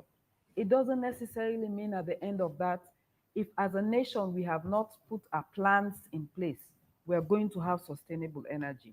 And we see over the years the many interventions that have been made regarding energy, and we're still not getting it right. So we are hopeful that as a nation, we can sit and have a blueprint that goes beyond a political party term of office, goes beyond a government, but as a nation, this is where we want to be in the next 10, 15, 20 years, which is more sustainable. As someone who's been following these issues over time, would you say Sierra Leone has a structure like many of the countries we've seen, say in the West and even within Africa, that speaks specifically to its development? Come again, I didn't get it. Do you think we have a structure that will guide the country's development path? Yes, you mentioned we have, over time you see a lot of launching of programs. They will say this is the blueprint, but you hardly see the country follow this blueprint stricto sensu. Do we have as a country? Do we have a structure? So what we have missed, and I hope with time we'll be able to harness, is something I've said several times over the years, is what's that vision for Sierra Leone? You go to a country like Ghana, because they had someone like Kwame Nkrumah, they have an ideology. And in a number of African countries, they have had leaders that have instilled an ideology and a vision to them. So regardless of the challenges they will have, that's the gravitating force. We don't have that. And over the years, I don't think we have really had built that ideology that would propel us as a nation, as I've said, to say, in the next 20 years, in the next 25 years, this is where we want to be. Now we are a country of firsts. Every time a government comes in, we are the first to do this, we are the first to do that, we are the first to do that. So it's like going back to the drawing, but we are not building on what others have done. And that is what other countries have done. They have built on what others have done so that they can grow. But I always use this analogy of like you're running a race. If I hand the baton to you, if you think I've not handed it well, what you need to do is to run faster, run better. But what we do, we go back and start the race. Whilst other countries are going forward. So everyone wants to claim, I'm the first to do this, I'm the first to do that. And that does not help in any way that can support a country to develop. A country cannot develop in that form. We need to build that ideology that this is a Sierra Leone for all of us. This is where we want to be as a nation. And as a people, we have to push those that we give authority to say, you have to follow this blueprint. Again, I have mentioned in 2011 or thereabout, we had a transformation conference. And what that was speaking to was how do we build a blueprint in terms of our developmental agenda? What happened to that? But the every time a Ministry of government comes Planning in, seems to, if I'm not mistaken, I think it's the Ministry of Planning. Sierra Leone does have a national development agenda. I think we have a plan for up to maybe 2030 or 2035. 2030. Doesn't that suffice as a national plan? no, it doesn't. Because again, having been in this space for like 25 years, every time a government comes in, there is a new plan. And every time a new government comes in, they sort of start all over again. They'll start telling you, this is the first time this is happening. This is the first time this is happening. And when you go back to say, oh, there was an initiative. Yeah, a few initiatives are taken on board, but they are not taken with the level of interest and passion that would ensure that it takes us to another level. We have the free healthcare for under fives, etc. It's still ongoing, but we are still talking about the high level of infant mortality and all that surrounds it. Why? So if we examine that, we realize that the passion, the interest that started that initiative, that by now we should be able to see some results, because it doesn't happen in 5 years, 10, 15 but the years. results are that Sierra Leone has made progress. The numbers have decreased. It's on a downward trajectory. So yes, that is what we gather. But when you interface and you actually visit facilities and you actually engage certain practitioners, you realize that they're struggling and there is still a challenge. Again, it comes back to what I said. It's about what are the targets you have set as a nation. So again, it's not that you have not achieved anything. We are still taking these baby steps. But as a nation and with the resources that we have, we should be able to do more. We should be able to achieve more than we're currently achieving. Let's talk about the collaborative efforts between the ruling government and that of the opposition. What sort of a picture does it paint for our democracy as we speak? I think it's a troubling time. It's a troubling time in the sense that the focus has been within maybe the past year or so much on the elections that there have not been actual focused debates in terms of the two of them discussing about, how do we move this country forward? And I think maybe now it's a new year and it's about a year and 6 months, 18 months after all of this. I think we need to start focusing on how do we build Sierra Leone? How do we have a consensus? Being in the opposition does not mean you oppose everything. And you don't say we are the government in waiting. So you are waiting to see that this government fails and then, okay, I'm going. There's no Santa Claus or magic wand. But you can support, and that's what we do as civil society. It's not about being opposition or being support of a government. It's about proposing, helping government to see alternative views, ensuring that other voices are heard that will enrich the discussion so that when you are engaging in a developmental agenda, you have considered all the different options that would be the best for the nation. And that is why when you do that, in the next 10, 15 years, we'll all feel part of that process.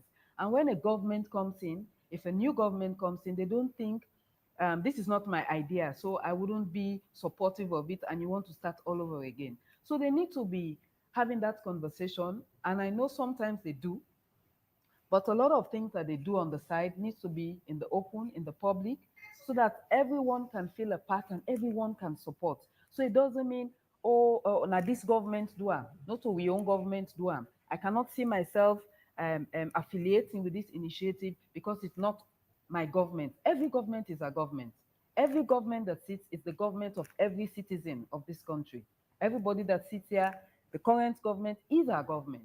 So we have to support them. We need to have that healthy conversation that will help to enrich issues that they want to undertake. And they also have to open that space to allow even alternative views, even if you call it dissenting opinions, they have to open up that space where you can have alternative views, dissenting views, and you see how, and that would enrich when you make the final decision that I've had concerns and I've taken them on board. And Valnora, the conversation on progress and how we can grow as a nation had at some point as well factored in roles of various MDAs in terms of collective responsibility in addressing issues in the country. But what we've also seen over the years is that some of these institutions do not perhaps take that drive or call or push as seriously as should. An example of that could be we saw during last year that the PCMH hospital had some issues, and a doctor was very voice-forward about it. She went public with it. Luckily, it attracted the attention of some people, some philanthropists, and a generator was provided. And we know the absence of electricity in such a place, for example, poses life-threatening risks to mothers and their babies. We have never seen EDSA apologize, but EDSA could not power a radio station where the First Lady had an interview. They made a conscious effort to apologize to the First Lady publicly. How do we get there, where institutions understand the people, including the layman, the ordinary man, the uneducated person who does not reside in Freetown, in big towns, matters, and they are the bosses? So again, a culture that I hope over time will change is this affiliation when institutions or individuals are appointed into certain public offices, there seems to be a lot more interest in satisfying a political party or group of people rather than understanding that you are there to serve the people of Sierra Leone, and that even all the facilities you have is not being paid for or provided for by a single individual or a few group of people, but the simple taxpayer, the people selling at the market, those in the restaurants, those in the supermarkets, the teachers, the police officers. That's where the money comes from that gives you the vehicle, that pays for your per diem, that renovates your office, because we need you to deliver for us. So unfortunately, over the years, a couple of people, not all of them, but a good number of them, pay more attention to party people, party affairs, politics, rather than understanding that you are there in that office based on the will of the people during an election. They've put a government in place, and you're an agent of the state, and you're supposed to serve that ordinary Sierra Leonean. So until we get that sort of mindset change, and I was thinking to myself, why do we have all these, over time I usually think, why do we have all these challenges with public officials? In fact, I was told the house that got burnt at Brook Street, I don't know how true, it was alleged that they had some power issue, and that resulted in the fire. So we were thinking maybe we should see some apology or something from the state institution. That never happens unless it relates to somebody in a public office or somebody holding a party, something. And we need to move away from that. If we don't do that, you will find that the institutions will continue to be weak. They'll not be able to function very well. And it comes back to what I'm saying. When somebody comes in, they start all over again, saying, okay, now I've been appointed, failing to realize that there might have been a strategic plan, there might have been some ideas, good ideas, that you need to follow up with, because you are serving a people. You're not serving a party, you're not serving a regime, but you're there to serve the nation. And your contribution at every point in time continues to build. Now we're all admiring Rwanda. Okay, yes, they have had a single president over time. But I think when they started, they had a conflict and they put a blueprint in place, and they've been following through. Countries were all jumping to go to the US and the UK and all of that. They have a blueprint, they have an ideology. Not everything about them is perfect, but they have focused that when there are challenges, let's follow this ideology, let's follow this vision that we have as a nation so that we can grow. And when state institutions, the individuals who man these institutions, the individuals who are in these institutions understand that we are there to serve the people of Sierra Leone and not a regime, definitely we'll see vast difference. Siba, we noticed during the festive period most of the public servants, say for instance, the nurses and many others, didn't receive their salaries. Is it a reflection of the current state of the country's economy? This is a perfect example of where truth matters and where we need to have a frank conversation about where we are as a country. I really like the points that Valnora was making about an open society, about a democracy, about the need to engage, okay? The Ministry of Finance, by the way, since President Bill has been in power, okay? Since salaries have been paid on time, almost 100% of the time. It's very important. A reflection of now first one. Hold on, I'm not saying I will force, but we all live in this country. I have been here all my life. I know this country. My parents worked and lived there. My mom was a public school teacher. My father was a public school teacher. Here, all their life. My mom taught for almost 40 years, okay? I know for years, government has had challenges paying salaries. Not this government. Paid on time. Everything, okay? The transition into a digital system. And the commitments, by the way, it's a culture that people are paid. We seek to pay people in time for Christmas. That is like a bonus. It's like a privilege you're doing. Everybody was paid before the end of the month. Important. Everybody was paid as is supposed to be before the end of the month. There were delays, including us, because there was a technical glitch that the government mentioned through the payment system with the switch. Keep in mind, we're moving to the switch, which was an unfortunate technical glitch, which I have publicly said that we apologize for those people. But we didn't delay paying them because they were all paid within the time that government is committed to pay you. December salary, I know we all think about it as December salary is for Christmas, December salary is for December, it's actually for January. That's the culture. So important, when you say it's state of the economy, there's a fact, there's the propaganda.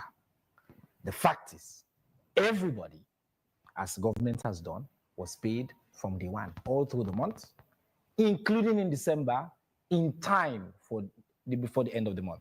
There were delays between the Christmas period and New Year, where some people, including me here, did not receive our salaries, but we did before the end of the month. What was the problem? Really important. I just said it was a technical glitch. They use a payment system, a switch payment system, through which that money goes through. I don't know all the technical details. What I know is that the money is paid, as you know, from the central bank. It goes into the system. There's a switch system now that they use. It's electronic transfer. There was a technical glitch that led to delays.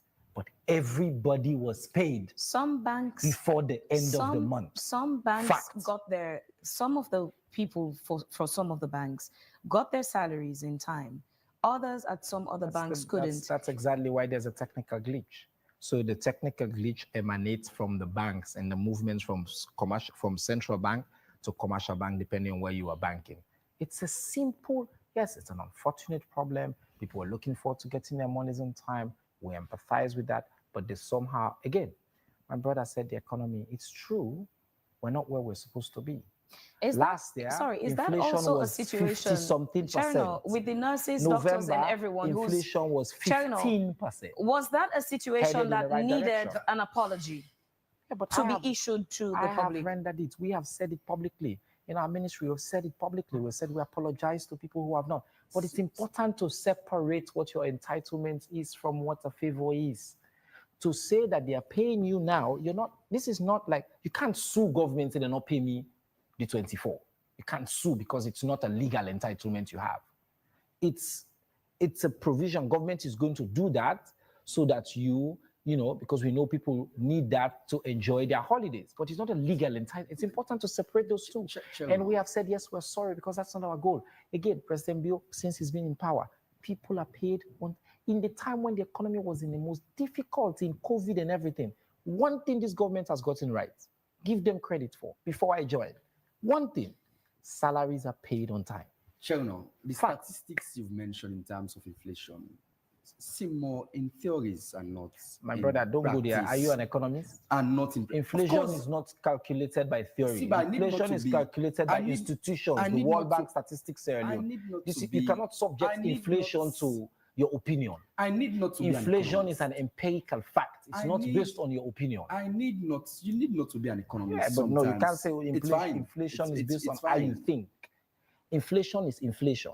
You can say that the effect of it, that you're not benefiting or you're not feeling yet the full effect of it, that I can agree with. Again, but we so cannot allow debate me- the inflation number. Siba, it is there. Does it resonate with the realities? Yes, because inflation is inflation.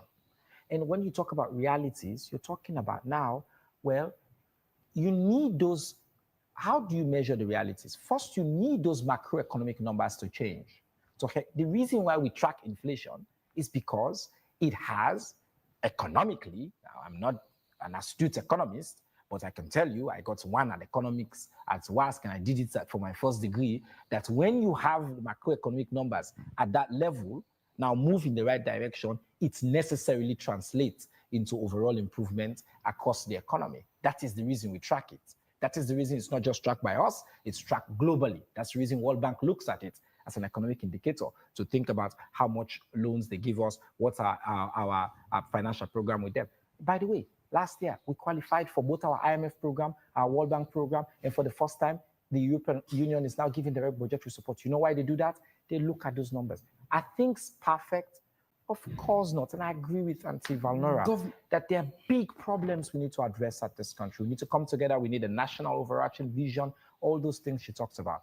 But right now, again, I say not station, trajectory. Not to Usa with the head. Inflation was 56%. Okay. It's 15%. Government. That's a fact. Government has made several promises, one of which is to provide over 500,000 jobs, 500,000 jobs for at the end of the people 5 years. The people of this country, of which I'm one of those people that the government promised. You already have a job, so Of course, perhaps you know, perhaps I'll need another Okay, job. that's fine. You Yes. can have- But again, Siba, we've seen frantic efforts from the government in terms of course, effort that have been put in place. One of which is that of from the Ministry of Youth. We've seen the keke, we've seen bikes being provided, and recently the boats. There was a video on social media. I just need confirmation as to the reality of that video. Is it authentic? Of the video that we course. saw. The event happened in November and I was there. I was actually the chair of that event. At that event, His Excellency the President commissioned a major set of initiatives. One of them was about 50 kekes, brand new. They were there. The videos have been put forward. Secondly, there were boats, over 50 boats that were locally manufactured and constructed here. All the machines were there, and that was the reality. Her Excellency the First Lady gave out checks to over 50 female-led organizations. I was chair of that event. And then at the end of the event, when President had commissioned everything up where we were at the car park, he went down to the beach, and there was one of the boats that were there. This is one of the boats that had been used leading up. So you have to understand one thing, okay? When a project is done in governments, to get the time of the president, is you have to, sometimes you apply, even as ministers, the president needs to come commission this. It takes 3, 4, 5, 6 months for you to get the president. Doesn't mean the project waits. That boat had been used, rainometer, sandometer, this, that, but it was part of the project, locally constructed, okay? It looked like it was used because it was used. It had been moved from Tumbu all the way. One of the beneficiaries brought the boats. That's what you saw there. Now that event happened in November. This is the perils of fake news today, okay? An event happened in November. The pictures were there. The news was there. People who were there saw that there was nothing fake about the 50 boats. In fact, we had the people that came forward and gave their testimonials, the kekes, the women, the people that received the grants and all that. 2 months later, somebody picks out one short video and makes a whole story about it in order to discredit a project and an initiative that the government is doing. That's part of the reality. I don't blame the people for doing more it. like a boat that has been used for over 2 years. But have you seen the keke with him, even in Freetown municipality? My brother, over 200 kekes. 100% yes. Not just in Freetown. The kekes were distributed, in fact, at that event fairly. AYV covered it, by the way. Wall to wall, live. You should go back and look for it. It's in November. I edited that script by the way. Thank you. So you know it. So you should be here confirming but it. have you seen the kekes? 100%. The public, they've been raising a lot of No, eyebrows sir. The kekes have been distributed, not just in Freetown, but all across. That was one of the things President Bill spoke about that day. The fact that these were distributed across the country with no regard for political party, tribe, and any other consideration to young people who applied. Young people came forward and gave testimonials, okay? And by the way, this is part of a scheme that makes sure that these young people, they pay back some of those resources and it's used and plowed back so we can expand and provide more opportunities for more and more young people. The people who are benefiting from those, they're real. That's the reality of it. And yes, you can have a conversation about the challenges we have. And we do have real challenges. And there's so many problems. And I can assure you, President Bill doesn't sleep at night. He thinks about these problems. He's engaging, he's seeking. That's why he travels. That's why he's seeking. That's why we've just attracted about $1 billion over the past year alone from all the resources that we got to support particularly food security and our energy transformation plans. That's why I hear Madam Edwin speak about the lack of an overarching plan in the energy sector. If you attended the last press conference that Kandiyom Kala went with at our ministry, he outlined a series of huge plans, short, medium, and long term, to finally transform. And he said it's going to be patient. It's going to require patience. So are we doing what we can to solve these problems? I can assure you, His Excellency the President is put together the right team. He's focused on solving these problems, not for him. He's not running for re-election. He's been very clear about that. His time is going to expire, but for this country, because that's what he's committed to. As we try to wrap up this segment, CD, Valnora did mention lots, but one that I think I picked up is the fact that we seem not to be having a constructive opposition, but yet we have one that waits on the ruling government to fail and then banks on those failures to be re-elected into government. Are we having a constructive opposition? Well, I don't think so. I don't think that is the case. No one wishes for any government to fail. It goes both ways, like she rightly mentioned. I mean, the opposition will seek to engage government, but government also has to be willing to create the space and to even, be able to listen or take into consideration proposals from the opposition. Always having to bulldoze, even in terms of passing bills through parliament, it's not the right way to push this nation forward. And for us, I think we have been doing all we can to ensure that we continue to have continuous engagement with government in terms of seeking the interest of the people of this country, in terms of doing what we could to ensure that we see the progress and development of Sierra Leone, which is why the past year or so, we were able to even work together in terms of setting the tripartite committee agenda, setting the agreement for national unity. Now we are discussing the implementation and of the recommendations from the tripartite committee, and even where committees have been set up where we disagree, we have been able to communicate that. So it is all up to government, to now take into consideration what our contributions have been and what our contributions will continue to be as far as pushing this nation forward. But of course, we cannot wish for any government to fail, or we cannot wish to see the lack of progress or development of this country. That is not our job as opposition. Our job is to constructively engage, to criticize where we have to criticize, or to critique where we have to critique. But at the same time, we are also responsible to ensure that we see the progress and development of this country.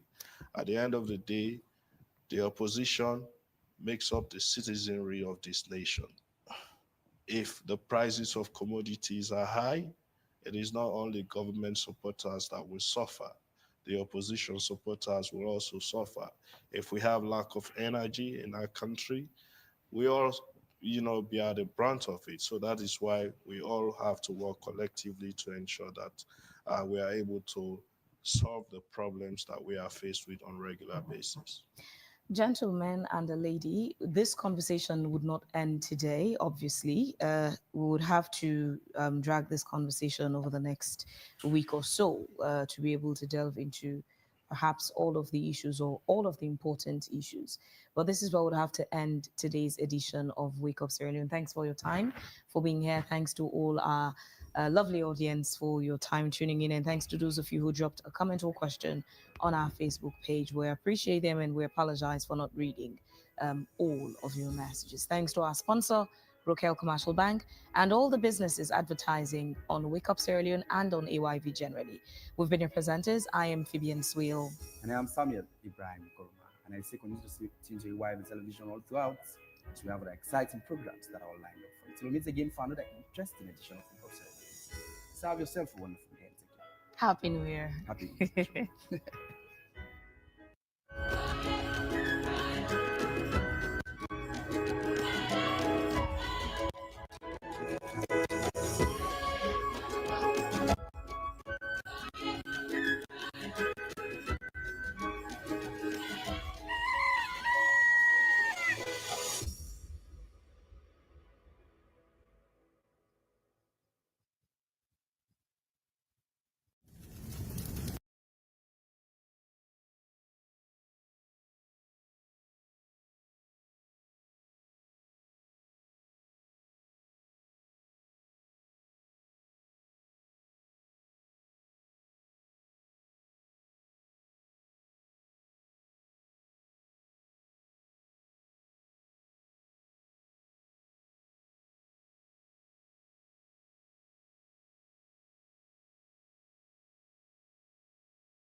From the streets of Freetown to the world beyond, we dey yarn about the things we dey hold strong. Political talks we no go shy, migration stories should no go die. Entertainment we go dance to the beat, health and well-being make we rise from we sit. This now we platform, we go speak the truth. For the young and the old, now we voice be the roots. Oh, Komon-Tok, we go hear we loud. We no go hide, we go make we proud. From Salon to the world, we just stand tall. Come here we are, now we message for all. Komon-Tok, this now we voice. R&B soak, we dey make the choice. From politics to health, we dey stand firm. Migration and vibes, we dey confirm. Komon-Tok, now the place to be. We dey yarn and clear for you and me. Komon-Tok, oh yeah, we dey. For the future, we dey pave the way. We talk about the health, we need that for survive. Make the system better so we people go thrive. Entertainment this week, the music they flow, but we still go young, the things we need to know. Political leaders make una hear the cry. We go talk and yeah, no we no go lie. Now Komon-Tok, we dey stand for the truth. Make we rise for the sake of the youth. Oh, Komon-Tok, we go hear we loud. We no go hide, we go make the proud. From Salon to the world, we dey stand tall. Come here we young, now we message for all. Komon-Tok, this now we voice. R&B soak, we dey make the choice. From politics to health, we dey stand firm. Migration and vibes, we dey confirm. Komon-Tok, now the place to be. We dey yarn and clear for you and me. Komon-Tok, oh yeah, we dey. For the future, we dey pave the way. Oh, now we dey yarn for better tomorrow. No more tears, no more sorrow. We go shining like the truth must show. Komon-Tok together, we go grow. Feel the rhythm, feel the beat. Komon-Tok, where the minds come in. Komon-Tok, this now we voice. R&B soak, we dey make the choice. From politics to health, we dey stand firm. Migration and vibes, we dey confirm. Komon-Tok, now the place to be. We dey yarn and clear for you and me. Komon-Tok, oh yeah, we dey. For the future, we dey pave the way. Oh, Komon-Tok, oh yeah. We dey talk and move, make we hear. From Freetown to the world, we go spread the news. Komon-Tok, now the platform we choose.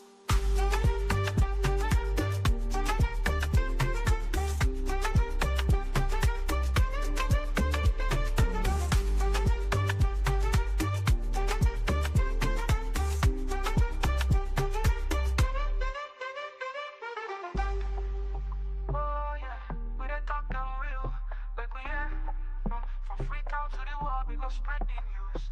Komon-Tok, now the platform we choose.